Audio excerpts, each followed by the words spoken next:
गौरी पुत्र गणेश भगवान जी की जय। बोलिए श्री लक्ष्मी नारायण भगवान जी की जय। जय श्री कृष्णा, राधे राधे। आज चैत्र मास के शुक्ल पक्ष की एकादशी तिथि है और इस एकादशी को कामदा एकादशी के नाम से जाना जाता है। कुछ स्थानों पर इसे कामदा ग्यारस भी कहते हैं। जिस प्रकार अग्नि लकड़ी को जलाकर राख कर देती है, उसी प्रकार कामदा एकादशी का व्रत सभी पापों को जलाकर भस्म कर देता है।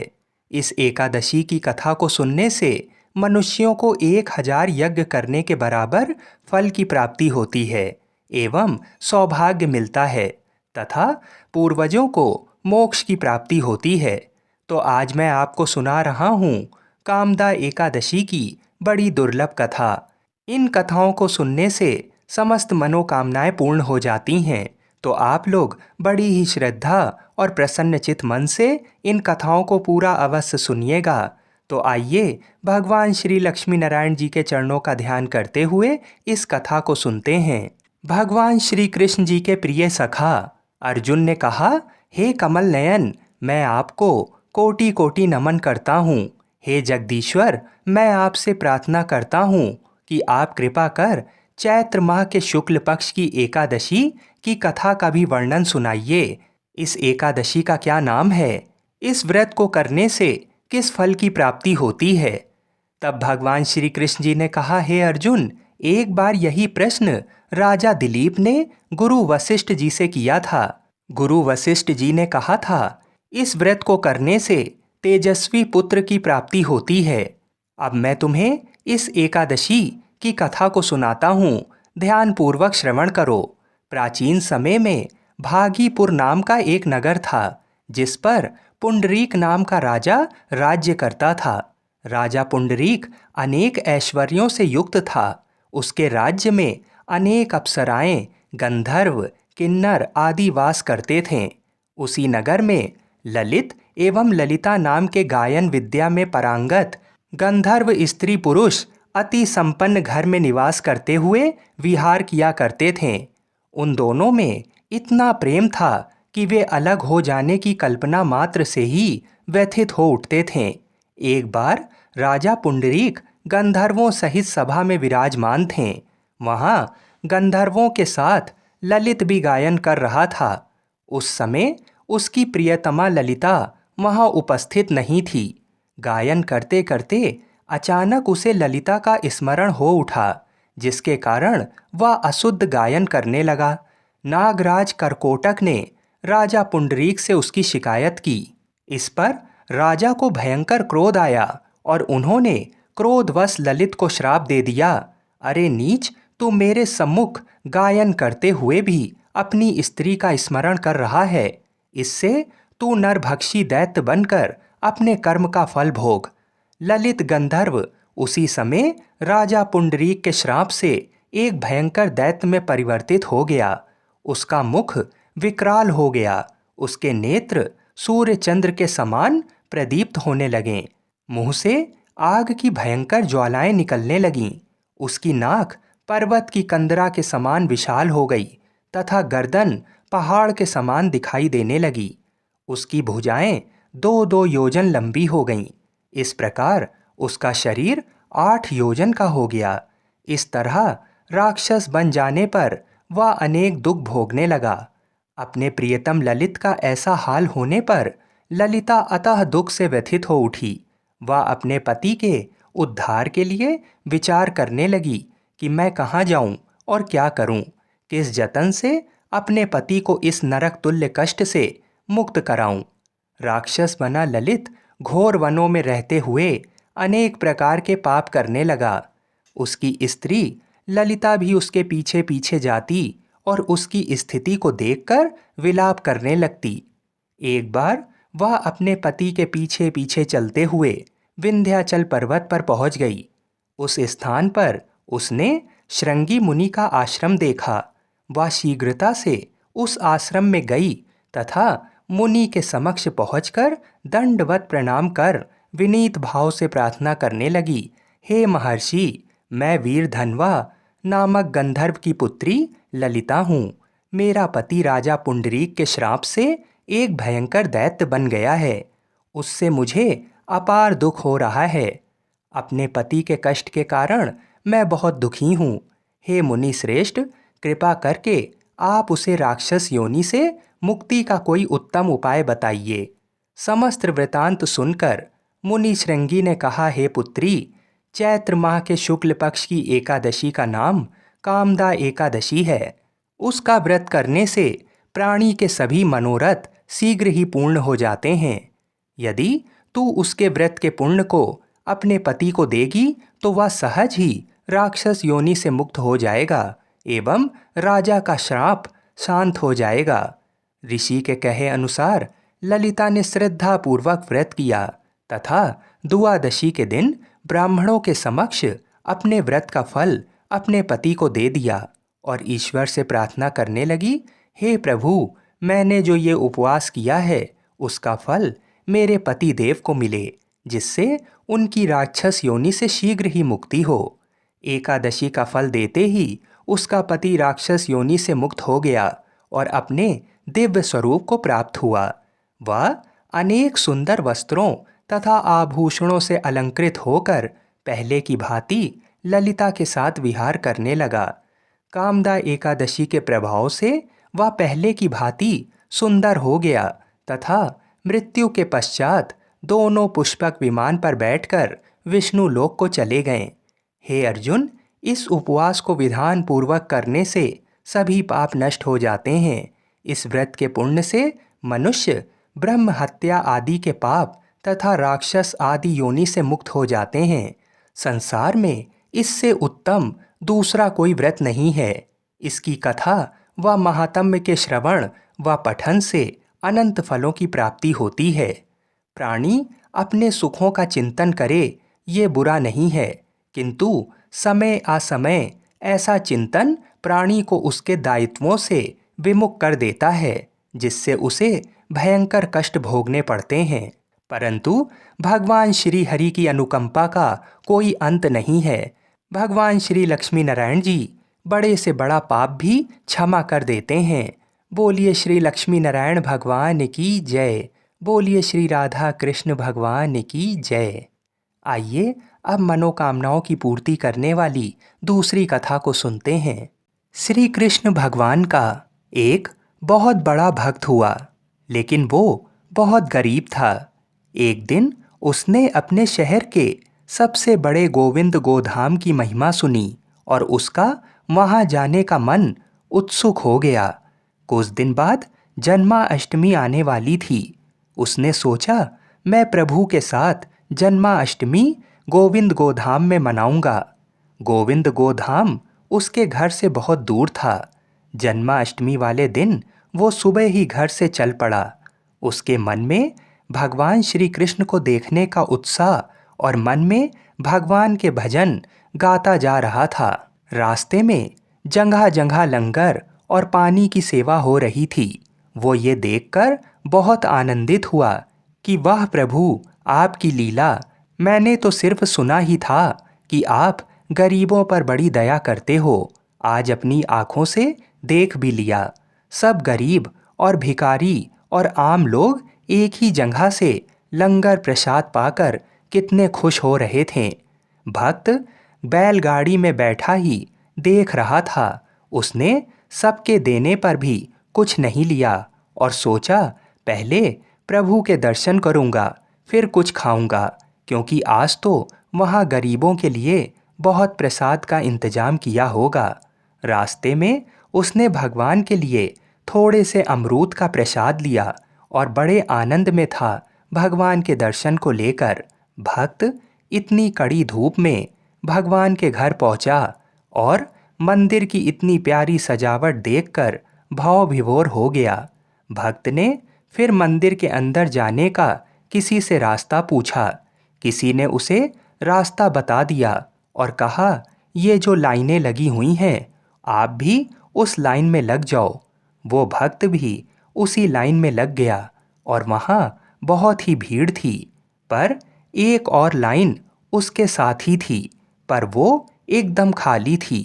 भक्त को बड़ी हैरानी हुई कि यहाँ इतनी भीड़ है और यहाँ तो बारी ही नहीं आ रही है और वो लाइन से लोग जल्दी जल्दी दर्शन करने जा रहे हैं। उस भक्त से रहा ना गया। उसने अपने साथ वाले भक्त से पूछा कि भैया, यहाँ इतनी भीड़ और वो लाइन इतनी खाली क्यों है और वहाँ सब जल्दी जल्दी दर्शन के लिए कैसे जा रहे हैं? वो तो हमारे से काफ़ी बाद में आए थे। तब उस दूसरे भक्त ने कहा, भाई, ये अमीरों की लाइन है, इसमें गांव के अमीर लोग हैं। भक्त ने जैसे ही ये बात सुनी तो उसकी आंखें खुली रह गईं।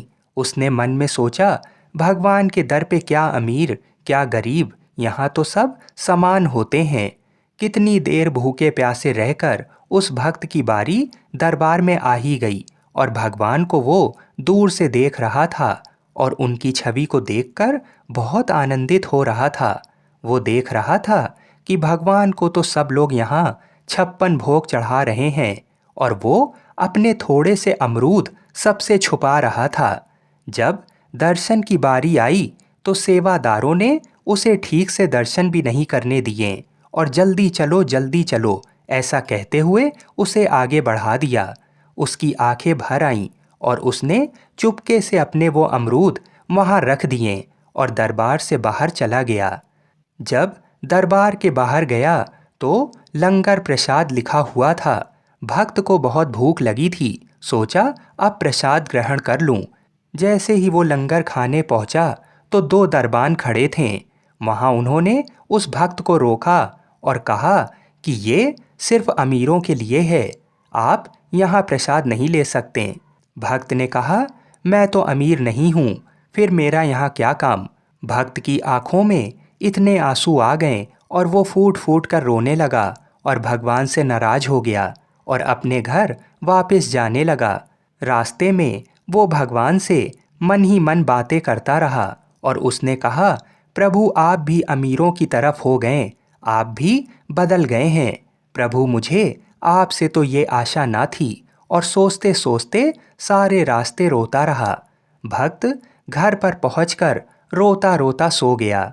भक्त को भगवान ने नींद में दर्शन दिए और भक्त से कहा, तुम नाराज मत हो, तुम मेरे प्यारे भक्त हो। भगवान ने कहा, अमीर लोग तो सिर्फ मेरी मूर्ति के दर्शन करते हैं, अपने साक्षात दर्शन तो मैं तुम जैसे भक्तों को देता हूँ और मुझे 56 भोग से कुछ भी लेना देना नहीं है। मैं तो भक्त के भाव खाता हूँ और उनके आंसू पी लेता हूँ। ये देख, मैं तेरे भाव से चढ़ाए हुए अमरूद को खा रहा हूँ।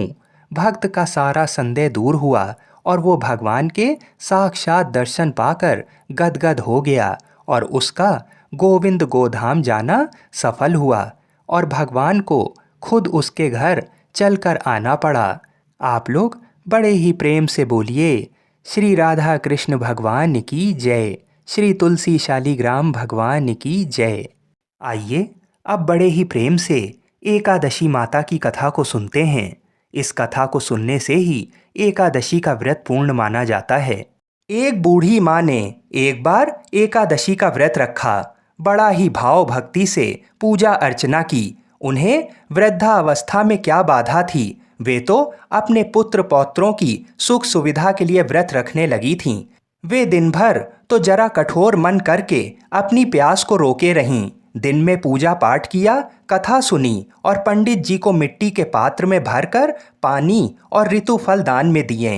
दोना भर भर के बूरा शक्कर वितरण किया। उन्हें गर्मी के कारण बहुत बेचैनी हो रही थी। इस कारण से बड़ी देर तक पानी में पड़ी रहीं और पानी के कुल्ला करती रहीं। मुंह धोती रहीं, तब कहीं थोड़ा बहुत धैर्य बंध पाया। धूप तो तेज पड़ ही रही थी, इस कारण बार बार मुंह सूख रहा था। बूढ़ी माँ बहुत बेचैन हो रही थीं। एक बुढ़ापा और दूसरा ये भयंकर गर्मी। वृद्धावस्था की स्थिति तो कुछ दूसरी ही प्रकार की होती है। जैसे जैसे रो धो के दिन कट पाया, अब पहाड़ सी रात सामने थी। उसका कटना बड़ा ही कठिन दिखाई दे रहा था। खटिया पर पड़े शांति नहीं मिल रही थी। वे बार बार करवट बदल रही थीं। अनेक बार वे बाहर जातीं और भीतर आतीं। उन्हें घर के अंदर शांति नहीं थी। वे पड़ी पड़ी एकादशी माता का स्मरण करती रहीं। वे कहती रहीं कि हे माता जी, आप मेरी लाज रखिएगा, आप ही मुझे शक्ति दे दीजिएगा जिससे मैं भली भांति आपका व्रत कर सकूं और ये पहाड़ सी रात शांतिपूर्वक व्यतीत हो सके। प्यास के कारण बूढ़ी माँ की बेचैनी तो बढ़ ही रही थी। उन्होंने धैर्य रखने का बहुत प्रयास किया, किंतु सहनशीलता की सीमा टूट गई और वे घबराकर एकदम चिल्ला पड़ीं। बोलीं कि बचाओ बचाओ। अम्मा का चिल्लाना सुनकर परिवार भर के नर नारी, बच्चे और पड़ोसी एकत्रित होकर बूढ़ी अम्मा की खटिया के समीप पहुंच गए। सबने पूछा कि अम्मा जी, आपको क्या हुआ? आप क्यों चिल्ला रही हैं? आप इस वृद्धावस्था में ये कठिन व्रत क्यों कर रही हैं? अम्मा जी, शक्ति से ही भक्ति होती है। थोड़ी ही देर में वे फिर से बोलीं कि अरे, हमारे तो प्राण ही निकले जा रहे हैं। मेरी छाती पर ठंडे पानी का घड़ा रख दीजिए। नातियों ने दादी की छाती पर ठंडे पानी का पात्र रख दिया। तब कहीं उन्हें थोड़ा बहुत आराम मिला और थोड़ी देर के लिए उन्होंने अपनी आंखें बंद कर लीं। एकादशी माता ने सोचा कि ये बूढ़ी अम्मा हैं तो बहुत कठोर, जरा जाकर उसकी परीक्षा लेना चाहिए। वे आधी रात को मुर्गा बनकर टेर लगाने लगीं। मुर्गा की आवाज़ सुनकर दादी जल्दी से उठीं और बाहर जाकर आसमान की ओर देखा, किंतु आसमान में कहीं उन्हें प्रातःकालीन तारा दिखाई नहीं दिया। वे सोचने लगीं कि ये मुर्गा क्यों और कैसे बोल गया। उन्हें प्यास तो लगी रही थी। थोड़ा बहुत उनका मन भी विचलित होने लगा था, किंतु अंत में उन्होंने दृढ़ निश्चय किया कि मैं अब व्रत को पूर्ण करके ही छोड़ूंगी, चाहे भले ही मेरे प्राण निकल जाएं। ये सोचकर फिर वे खटिया पर शिथिल होकर लेट गईं। थोड़ी ही देर में एकादशी माता ने उनकी फिर से परीक्षा लेनी चाहिए। एक छोटी सी बालिका एक गिलास में शरबत लेकर उनके सिरहाने खड़ी हो गई और जोर से बोली कि दादी जी, सवेरा हो गया है, आप हाथ मुंह धोकर शरबत पी लीजिए। पहले तो शरबत का गिलास देखकर उनका मन ललचाने लगा, किंतु अचानक व्रत का स्मरण हो आया और उन्होंने सोचा कि मैं किसी भी प्रकार से अभी शरबत नहीं पी सकती हूँ, और वे शांतिपूर्वक अपनी खटिया पर लेट गईं। फिर थोड़ी ही देर में उन्हें ऐसा लगा जैसे किसी ने उन्हें पानी के कुएं में पटक दिया हो। वे बड़ी देर तक उस कुएं में हाथ पांव चलाती रहीं, किंतु उन्होंने अपने मुंह में पानी की एक बूंद भी नहीं जाने दी और वे दृढ़तापूर्वक अपना व्रत पालती रहीं। थोड़ी ही देर में ना जाने कहां से सामने आग जलने लगी, जिससे भारी गर्मी बढ़ने लगी। प्यास के कारण प्राण निकलने लगे, किंतु बूढ़ी अम्मा का कुछ भी नहीं बिगाड़ पाया। वे जहां की तहां मुस्कुराती हुई सी बैठी रहीं। थोड़ी ही देर में बाहर प्रकाश दिखाई देने लगा। ऐसा लगा कि जैसे सवेरा हो गया हो। बूढ़ी अम्मा ने जब बाहर निकल कर देखा तो समझ गईं कि अभी सवेरा होने में 3-4 घंटे की देरी है। ये जानकर वे शांतिपूर्वक इधर उधर घूमने फिरने लगीं। एकादशी माता ये बात अच्छी तरह से समझ गईं कि ये बूढ़ी अम्मा किसी भी प्रकार से अपने व्रत से नहीं टल सकती हैं। वे उनके सत्य व्रत को अच्छी तरह से समझ गईं। सवेरा होते ही बूढ़ी माता ने स्नान किया, भगवान का पूजन पाठ किया, एकादशी माता की कथा सुनी, ब्राह्मणों को दक्षिणा देकर भोजन कराया। तब कहीं उन्होंने जल ग्रहण किया। कन्याओं को भोजन कराने के बाद अम्मा ने स्वयं भोजन किया। उस श्रेष्ठ व्रत के प्रताप से बूढ़ी अम्मा की आयु में वृद्धि हो गई। उनका घर परिवार हरा भरा हो गया। घर में अब उनके कोई अभाव नहीं रहा। वे हर तरह के सुख साधनों से संपन्न हो गईं। नाती नातिनों से उनका घर भर गया और वे उसी दिन से 12 महीने की एकादशी का व्रत करने लगीं। एकादशी माता के व्रत के प्रताप से इस संसार में हर प्रकार के सुख भोग कर अंत में वैकुंठ धाम को चली गईं। जैसे एकादशी माता ने बूढ़ी माता और उनके परिवार को हरा भरा किया, ऐसे ही एकादशी माता हम सभी की मनोकामनाओं को पूर्ण करें। बोलिए श्री लक्ष्मी नारायण भगवान की जय। आइए अब बड़ी ही श्रद्धा और प्रसन्न चित मन से इस मनोकामना को पूरी करने वाली कथा को सुनते हैं। एक बार नारद मुनि ने पृथ्वी लोक पर राधा नाम की महिमा सुनी और सुना कि वह श्री कृष्ण की सबसे बड़ी भक्त हैं। नारद जी को लगता था कि वह श्री हरि के सबसे बड़े भक्त हैं। अपने मन की शंका का निवारण करने के लिए नारद जी श्री कृष्ण जी के पास गए। श्री कृष्ण जी तो अंतर्यामी हैं, समझ गए कि नारद जी के मन में क्या शंका चल रही है। श्री कृष्ण जी ने सोचा नारद जी को राधा रानी के प्रेम और भक्ति का अनुभव करवाना ही पड़ेगा। जब नारद जी श्री कृष्ण जी के पास आए तो श्री कृष्ण अपना सिर पकड़कर बैठे थे। नारद जी ने श्री कृष्ण जी से पूछा कि प्रभु आपको क्या हुआ है। तब श्री कृष्ण जी कहने लगे कि नारद जी मेरे सर में बहुत दर्द है। नारद जी ने पूछा कि प्रभु आपके इस दर्द का निवारण कैसे होगा। तब श्री कृष्ण जी ने कहा कि अगर कोई मेरा सच्चा भक्त अपने चरणों को धोकर उसका चरणामृत मुझे पिलाए तो मेरे सिर का दर्द ठीक हो जाएगा। नारद जी सोचने लगे कि मैं श्री हरि का सच्चा भक्त हूँ, लेकिन श्री कृष्ण को अपने चरणों का चरणामृत पिलाने से मुझे नरक तुल्य पाप लगेगा, इसलिए ऐसा पाप मैं अपने सिर पर नहीं ले सकता। नारद जी ने रुक्मणी जी से और बाकी रानियों से इस समस्या को सुनाया, लेकिन कोई भी इस पाप को अपने सर पर लेने को तैयार ना हुआ। नारद जी को राधा रानी की याद आई कि वह भी तो श्री कृष्ण जी की सच्ची भक्त हैं। नारद जी ने जाकर सारा प्रसंग राधा रानी को सुनाया।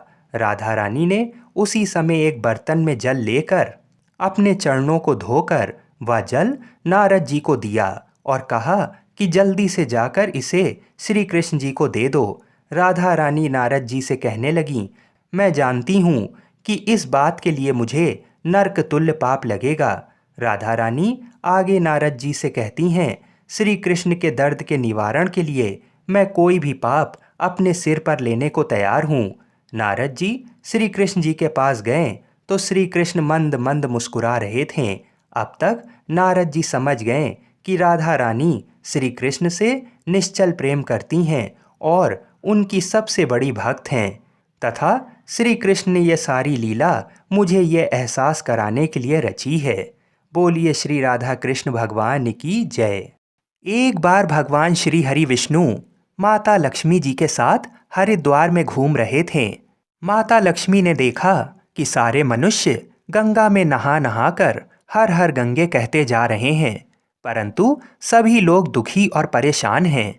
तब माता लक्ष्मी ने बहुत ही आश्चर्य से भगवान विष्णु से पूछा, स्वामी, गंगा में इतनी बार स्नान करने पर भी इनके पाप और दुखों का नाश क्यों नहीं हुआ? क्या गंगा में अब सत्यता नहीं रही? भगवान विष्णु बोले, गंगा में तो वही सामर्थ है, परंतु इन लोगों ने पाप नाशनी गंगा में स्नान ही नहीं किया, फिर इन्हें लाभ कैसे मिलेगा? माता लक्ष्मी जी ने आश्चर्य से कहा कि स्नान कैसे नहीं किया? सभी तो हमारे सामने ही नहा नहा कर जा रहे हैं, अभी तक तो इनके शरीर भी नहीं सूखे हैं। भगवान विष्णु ने कहा, ये लोग तो केवल जल में डुबकी लगाकर ही आ रहे हैं, तुम्हें मैं कल इसका रहस्य समझाऊंगा। दूसरे दिन बहुत ही जोर से बारिश होने लगी। सारी गलियां कीचड़ से भर गईं। एक चौड़े रास्ते में एक बड़ा सा गड्ढा था। चारों ओर कीचड़ भरी हुई थी और भगवान विष्णु ने लीला रची। वे स्वयं एक बूढ़े आदमी का रूप धारण करके उस गड्ढे में जा गिरे। लक्ष्मी जी को उन्होंने समझाकर पास में बैठा दिया कि देखो, तुम लोगों को सुना सुना कर यूं पुकारती रहो कि मेरे बूढ़े पति अचानक गड्ढे में गिर पड़े हैं, कोई पुण्य आत्मा इनको बाहर निकालकर इनके प्राण बचाओ और हम असहाय दंपत्ति की सहायता करें। और भगवान विष्णु ने यह भी समझा दिया कि जब कोई व्यक्ति गड्ढे में से मुझे बाहर निकालने को तैयार हो, तब इतना और कह देना कि मेरे पति सर्वथा निष्पाप हैं। इन्हें वही व्यक्ति छुए जो खुद भी निष्पाप हो। यदि आप निष्पाप हैं तो उनको हाथ लगाएं, नहीं तो उनके हाथ लगाते ही आप स्वयं भस्म हो जाएंगे। लक्ष्मी जी तथास्तु कहकर गड्ढे के किनारे बैठ गईं और आने जाने वालों को सुना सुना कर भगवान विष्णु की सिखाई हुई बात कहने लगीं। गंगा में नहा नहा कर लोगों के झुंड आ रहे थे और सुंदर युवती को यूं बैठी देखकर कुछ लोगों के मन में पाप आया और कुछ लोगों को धर्म का भय हुआ और कुछ लोग कानून से डरे और कुछ लोगों ने तो लक्ष्मी जी को ये भी कह दिया कि मरने दो इस बुढ़े को, क्यों इसके लिए रोती हो। और कुछ दयालु और चरित्रवान पुरुषों ने उस युवती के पति को बाहर निकालना चाहा, परंतु लक्ष्मी जी के वचन सुनकर वे भी रुक गए। उन्होंने सोचा कि हम गंगा में नहा कर आए हैं तो क्या हुआ, पापी तो हैं ही, कहीं हम सहायता करते समय भस्म ना हो जाएं। उनके पास कई व्यक्ति आए, परंतु किसी को साहस नहीं हुआ। सैकड़ों आए और सैकड़ों ने पूछा और चले गए। संध्या का समय हो चला था। तब भगवान विष्णु ने माता लक्ष्मी से कहा, देखा, आया कोई सच्चे मन से गंगा में नहाने वाला। तब थोड़ी देर बाद एक नवयुवक हाथ में एक लोटा लिए हुआ हर हर गंगे कहता हुआ आया। लक्ष्मी जी ने उसे भी वही बात कही। उस युवक का हृदय करुणा से भर आया और उसने भगवान विष्णु को बाहर निकालने की तैयारी की। लक्ष्मी जी ने उसे रोक कर कहा कि भाई, यदि तुम सर्वथा निष्पाप नहीं हो तो मेरे पति को छूते ही तुम भस्म हो जाओगे। उसने उस समय बिना किसी संकोच किए लक्ष्मी जी से कहा, माता, मेरे निष्पाप होने से तुम्हें संदेह क्यों हो रहा है? देखती नहीं, मैं अभी गंगा नहा कर आया हूँ। भला गंगा में नहाने के बाद भी क्या पाप रहते हैं? मैं अभी तुम्हारे पति को बाहर निकालता हूँ। युवक ने लपक कर उस बूढ़े आदमी को ऊपर उठा लिया। भगवान विष्णु और माता लक्ष्मी ने उसे अधिकारी समझकर अपने असली रूप में प्रकट होकर दर्शन देकर निहाल कर दिया। भगवान विष्णु ने माता लक्ष्मी से कहा कि इतने सारे लोगों में से केवल इस एक आदमी ने ही गंगा में स्नान किया है।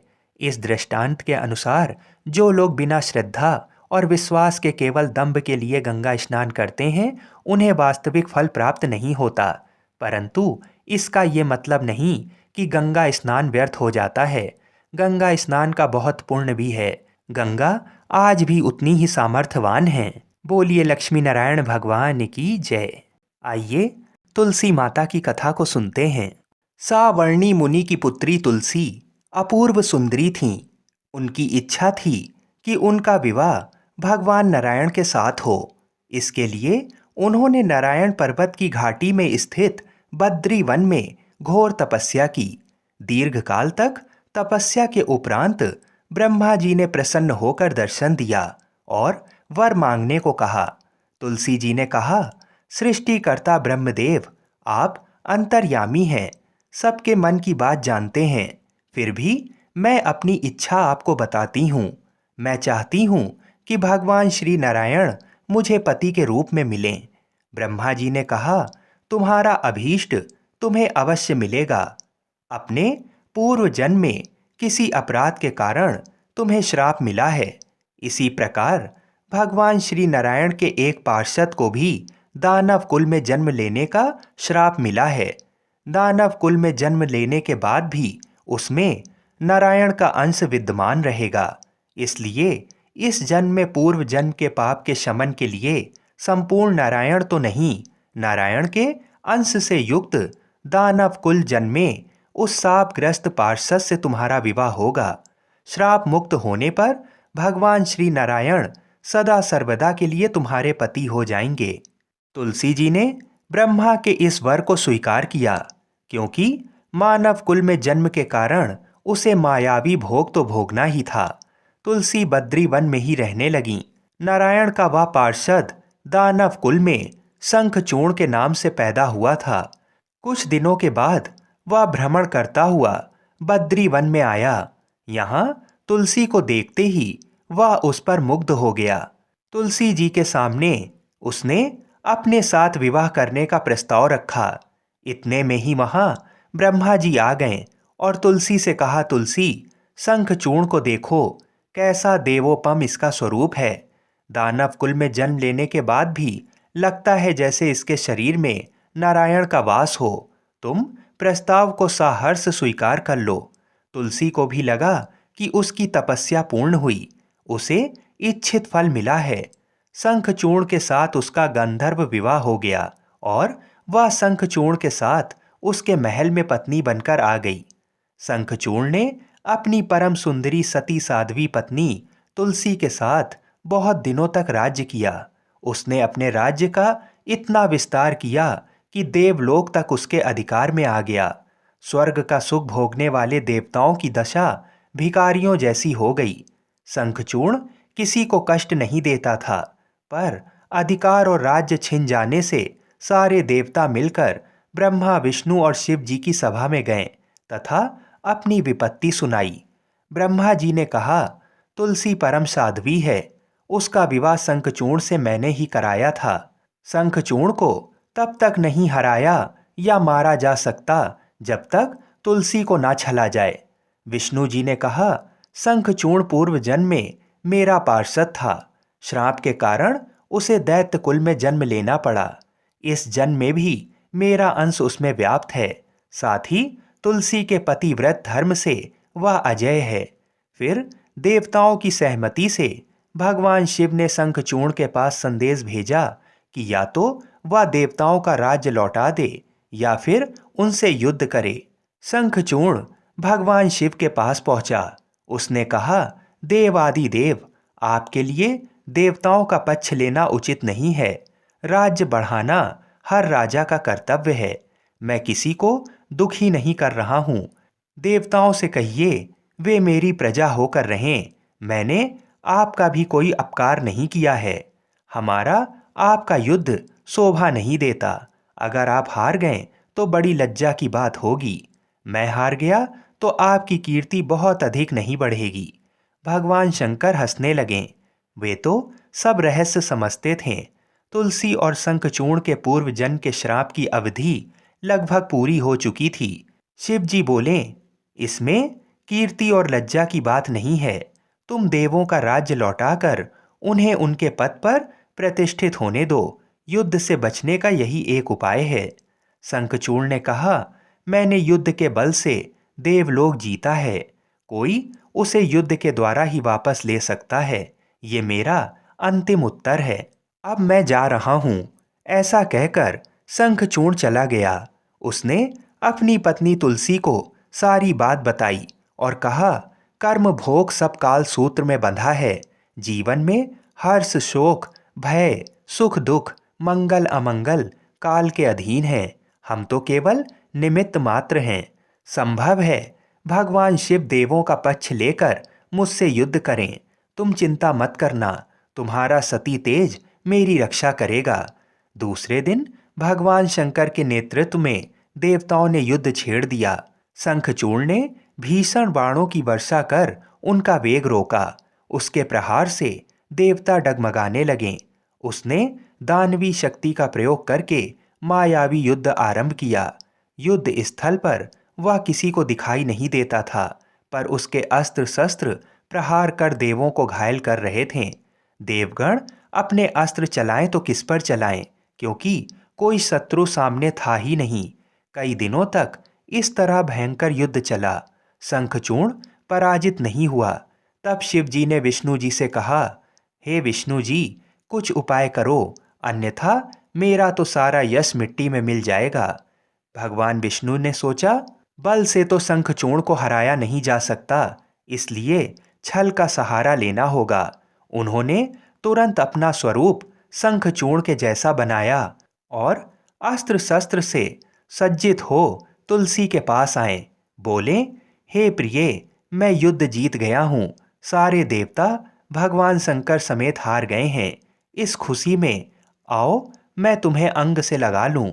पति को प्रत्यक्ष खड़ा देख तथा विजय का समाचार सुनकर वह दौड़कर मायावी शंखचूर्ण के गले से लिपट गईं। इस प्रकार पति पत्नी दोनों ने आलिंगन हो खूब खुशी मनाई। पर पुरुष के साथ इस प्रकार के व्यवहार से उसका सती तेज नष्ट हो गया। उसका सती तेज जो शंखचूर्ण की कवच के रूप में रक्षा कर रहा था, वह कवच नष्ट हो गया। शंखचूर्ण शक्तिहीन हो गया। ये जानते ही भगवान शंकर ने अपने त्रिशूल से प्रहार किया। त्रिशूल के लगते ही शंखचूर्ण जलकर भस्म हो गया। शंखचूर्ण की मृत्यु को जानकर विष्णु जी अपने असली स्वरूप में आ गए। सामने अपने पति शंखचूर्ण के स्थान पर भगवान विष्णु को खड़ा देख तुलसी बहुत विस्मित हुई। उनको पता लग गया कि स्वयं नारायण ने उनके साथ छल किया है। क्रोध में आकर तुलसी जी ने भगवान विष्णु को श्राप दिया कि एक सती स्त्री का सतीत्व भंग करने के अपराध में तुम हृदयहीन पत्थर हो जाओ। विष्णु ने तुलसी के श्राप को सिरोधार्य कर कहा, देवी तुम्हारे तथा शंखचूर्ण के कल्याण के लिए मुझे ऐसा करना पड़ा। तुम दोनों को श्राप मुक्त करना था। तुम भी अब शरीर त्याग कर तुलसी बिरवा के रूप में जन्म लोगी और मेरी पूजा तुलसी दल से होगी। मैं शालीग्राम पत्थर बनूंगा। मेरे शीश पर तुम आदर से विराजमान होगी। तुम्हारे पति की हड्डियों के चूर्ण से शंख की उत्पत्ति होगी। उस शंख ध्वनि से देवताओं तथा मेरी पूजा आराधना हुआ करेगी। जहाँ शंख ध्वनि होगी वहाँ मंगलमय मैं विराजमान रहूंगा। तुमने पूर्व जन्म में बद्री वन में मुझे पाने के लिए बड़ी तपस्या की थी। अब अगले जन्म में मैं नारायण प्रस्तर के रूप में बद्रीनाथ वन में स्थापित होऊंगा और मेरी पूजा अर्चना फल फूल से ना होकर तुम्हारे तुलसी दल से होगी। मेरे शीश पर विराजमान होकर तुम मुझसे भी ऊंचा पद प्राप्त करोगी। बोलिए श्री तुलसी शालीग्राम भगवान की जय। बोलिए श्री बद्रीनाथ भगवान की जय।